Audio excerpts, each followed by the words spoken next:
Hey, this is Dr. Sho, the Japanese behaviorist. Demon Slayer, Kimetsu no Yaiba is a phenomenal anime, but it is also a tragic story with many characters, both good and bad, facing death. And the way Demon Slayer treats death is uniquely Japanese and maybe a bit foreign to non-Japanese audiences. In this video, I want to explore the concept of death and afterlife in Japanese culture. What happens when a Japanese dies? And what is the Japanese philosophy on death? In episode 23, the protagonist Tanjiro says a really bizarre thing. He talks about the future with his sister Nezuko. He says to Nezuko that he's going to grow old and die one day.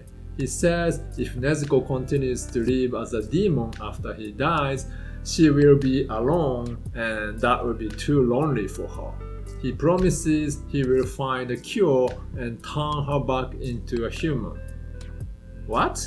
Does he mean he wants to turn Nezuko back to a human so that she can die with him? What is he thinking? It is not just Tanjiro who has a weird belief, but Demon Slayer itself contains many rather foreign beliefs about death and afterlife. For example, a dying person sees memories of the past. A person becomes a spirit or soul or ghost when he or she dies. A dead person can pay a visit to a living person. A dead person's soul gets salvaged and becomes a Buddha. A dead person's spirit goes to the land of the dead, heaven or hell, and the spirit gets reincarnated. It's very confusing. What's going on? Let's start with Tanjiro's this phrase, rest in peace. In episode 13, after defeating the demon, Tanjiro prays for the dying demon and says, rest in peace. In Japanese, Tanjiro says, 成仏してください. This is what the Japanese say when someone passes away. The phrase has the same connotation as rest in peace, but the literal translation would be, may you be a Buddha. The Japanese believe that when a person dies, he or she becomes a Buddha in heaven. Now, this is actually a pretty strange statement even for people from other Buddhism cultures. The Japanese say, no matter who you are or what you did when alive, you become a Buddha once you die.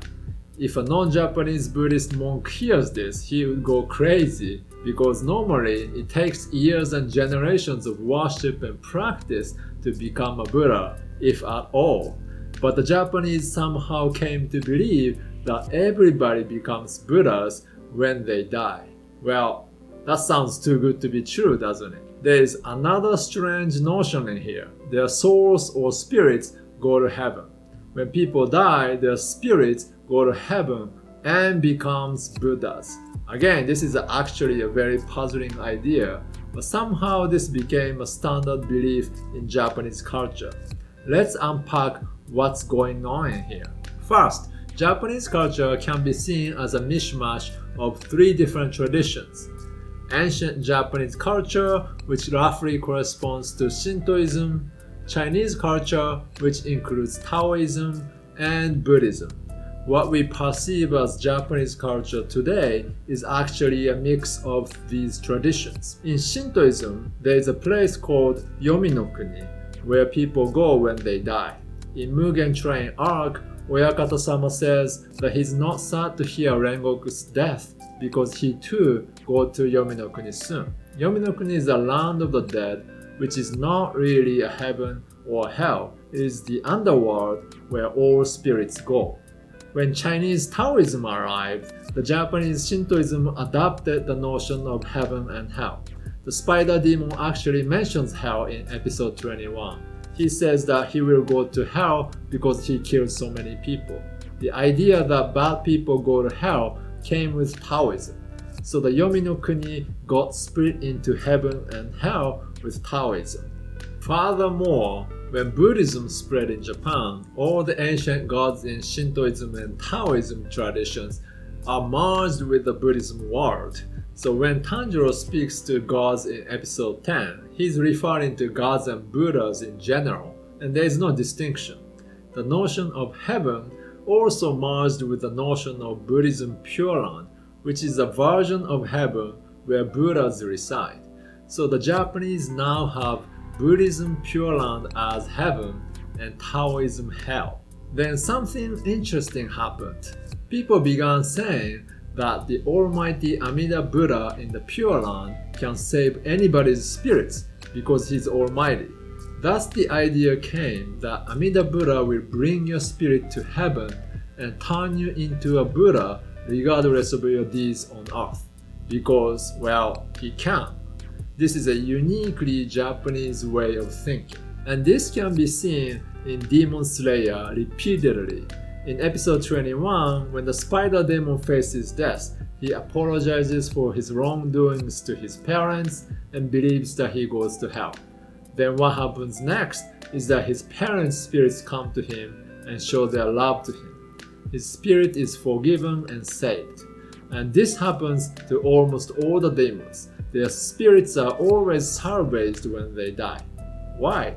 Because Amida Buddha reaches his hand. There is a saying in Japan, good people can go to heaven by themselves. Bad people need Amida Buddha's help. Thus, these demon souls go to heaven. But why do the Japanese forgive bad people? It is probably related to the belief in the inherent goodness of human nature. As I discussed in the previous video, the Japanese believe that people are fundamentally good. Evil doing is like a disease. So when a person dies and his spirit leaves the body, his spirit is clean. A clean spirit can go to heaven. In Demon Slayer, when Tanjiro kills the demons with his compassion, the demons recover the human heart. The demons remember their human past and regret their own doings, and this leads to salvation. The idea that death is cleansing leads to another belief. Death is a salvation from the unbearable reality. In episode 10, Tanjiro mourns the fate of demons as too cruel. He cries for them that there is no salvation for the ones who turn into demons. The demons did not have a choice but to do wrong. In this sense, Tanjiro actually gives a solution to the demons by giving them death. Death can set the demons free from their fate. And this happens explicitly in episode 16. The mother spider demon welcomes death because she can be free from cruel reality, and Tanjiro delivers it with compassion. In Japanese culture, sometimes death is a way to escape a terrible situation. Now, once a person dies, he or she becomes a spirit or a soul. There is no distinction between a spirit and soul in Japanese.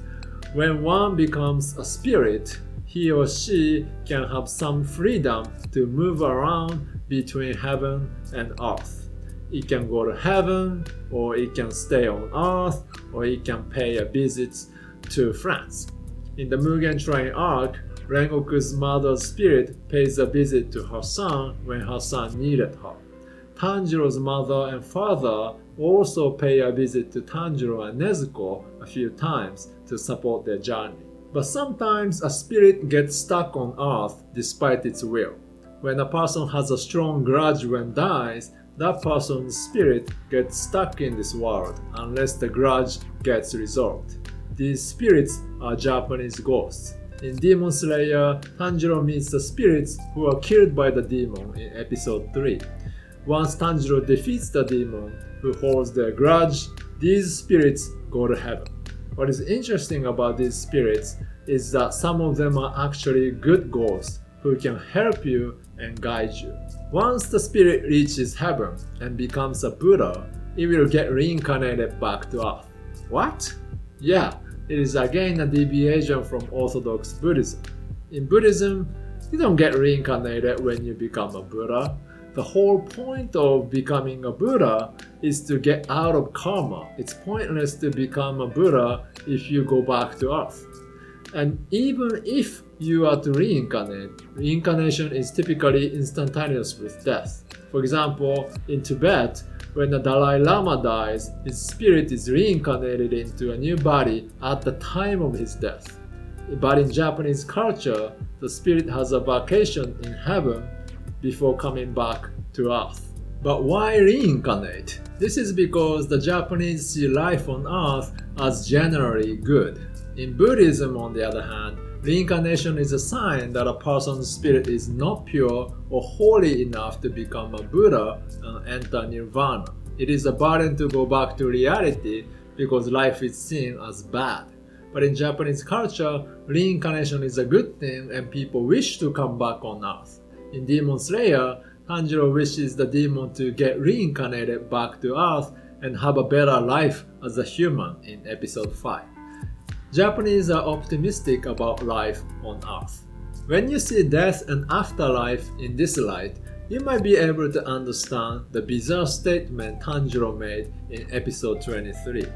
Tanjiro says to Nezuko if he dies and Nezuko lives, she will be too lonely. He says he will turn her back to human so they can die together. If we take into consideration the death and afterlife cycle in Japanese culture, Tanjiro and Nezuko dying together is actually better than Nezuko living longer alone. This is because if they die together, they can be spirits together and go to heaven together and reincarnate back on Earth together. If they don't die together, they miss each other in the next life. Tanjiro is hoping to have his family back in his next life. Can you feel for him? So these are the background related to the concepts of death and the afterlife in Japanese culture. Japanese culture has produced some oddly unique ways to understand death. Hopefully this video clarified some of the confusion you might have found in Demon Slayer. Once you understand how the Japanese people see death and afterlife, you can enjoy Demon Slayer in a different life. You can see this anime as something that is akin to your own culture, just like reading an ancient fairy tale from a foreign country, which I think is very insightful. So, what do you think about the Japanese sense of death and the afterlife? Do you have a similar belief? Or are you still puzzled by it? Please let me know your thoughts in the comments section below, and don't forget to subscribe to this channel. See you in the next video. ありがとうございました。